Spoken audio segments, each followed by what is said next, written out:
Perfect. Perfect. Perfect.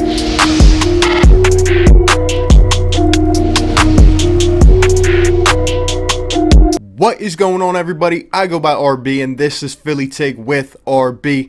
If you have been enjoying the content of this channel and have not yet taken a second to already, go ahead and smash that like button. It helps pump this content out to others.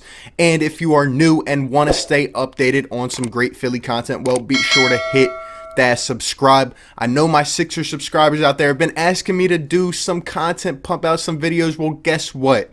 You got your wish yesterday. If you haven't checked out my video from yesterday, go ahead. The NBA, as you have all probably heard by now, is resuming the season, most likely on July 31st.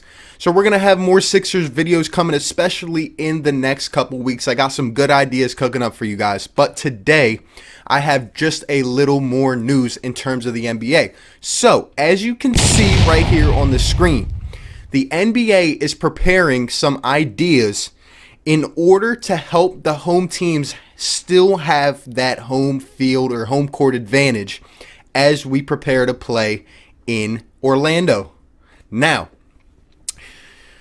first off, I just want to say, I talked about this yesterday as well. I believe that no matter what the NBA proposes, all these are just ideas, right? But in general, it's not going to feel the same. The basketball that we love and we are used to seeing, that is not the basketball we are going to be presented with. It's going to be much different. And like I said yesterday, I could see some of the better teams struggling. I could see a sleeper team making their way through these playoffs. We heard it's 22 teams coming back, 8 regular season games, and then we hop into the playoffs right away. It's all going to go like that. It's going to be very weird, okay? Let me just read off some of these home court alternatives, and you guys can let me know down below what you think in the comments. And also, if you have any extra ideas, be sure to present them down below in the comments. But some of the alternatives that have been proposed by the NBA include a higher seeded team getting possession to start the second, third, and fourth quarters. All right, that's feasible. I understand that. The higher seeded team designates one player to be allowed 7 fouls instead of 6 before fouling out. The higher seeded team receives an extra coach's challenge. The higher seeded team transports their actual hardwood home floor to Orlando and installs it in the court in which they're playing. And lastly, the higher seeded team gets hotel choice priority. Makes sense. I understand it. They're coming up with all these different ways. Like I said, guys, do I think the NBA is trying here? Yes. I understand it. I respect it, appreciate it. And I've thought of some extra alternatives myself. Like, imagine, an opposing player goes to the free throw line and they drop down a big projector screen in the back where the fans would be at, and they're showing them pictures of fans of the other team, and they can put on like screechy noises and loud bangs to try to mess the guy up while he's doing a free throw. I've thought about, I mean, imagine the opposing guy going to the free throw line and they can mess with him, like maybe put a blindfold over one eye, something like that. It would be crazy. I've heard even during the games, they're talking about putting fake fan noises in the stands. Look, guys, overall, here's my take on it.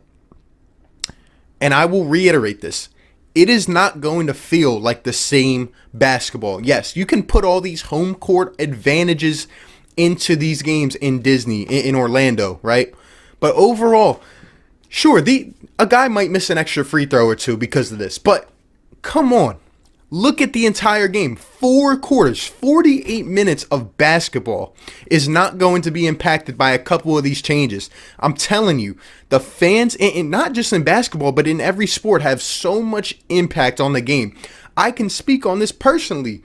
Watching my Sixers, who are 29-2 at the Wells Fargo and can't play a lick of consistent basketball on the road.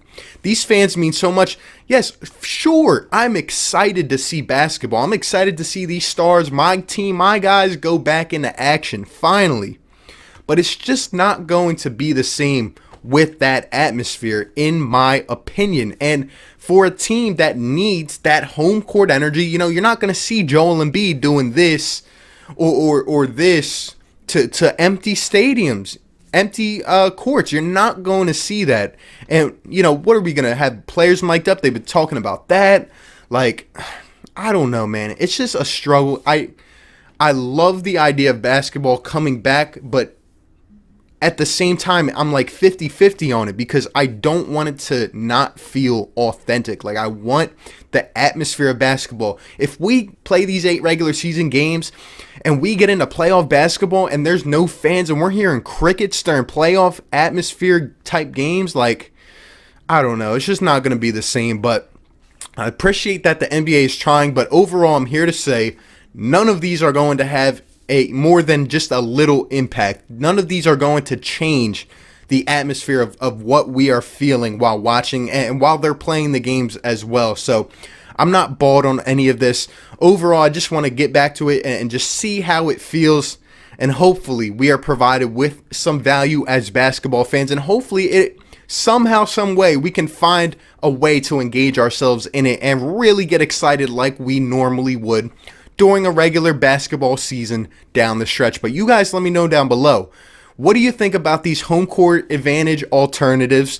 Do you have any of your own? Do you have any other thoughts on it? Let me know all your guys' opinions down below. Appreciate you for tuning in. Be sure to like, comment, and subscribe, and I will catch you on the next one. Peace. Perfect. Perfect. Perfect.